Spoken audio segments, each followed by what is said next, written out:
दोस्तों, क्या हाल है। जैसा कि आप लोग गाना तो सुन ही लिए होंगे, जो कि आज ही ये सॉन्ग रिलीज़ हुआ है और सॉन्ग का नाम है रसगुल्ला।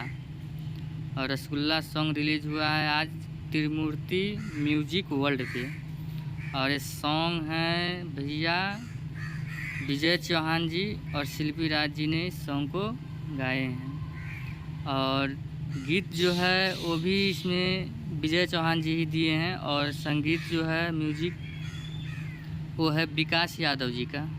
और भैया ये कंपनी जो है वो है आलम राज जी का, जो कि आप लोग तो आलम राज जी को जानते ही है। तो उन्हीं के चैनल से आज एक सॉन्ग आया है रसगुल्ला। बहुत ही अच्छा सॉन्ग है और बहुत ही ज़बरदस्त सॉन्ग है। तो आप लोग जाके ज़रूर सुनिए। त्रिमूर्ति म्यूजिक वर्ल्ड पे विजय चौहान जी का सॉन्ग आया है और तड़कता भड़कता धमाकेदार सॉन्ग है भैया।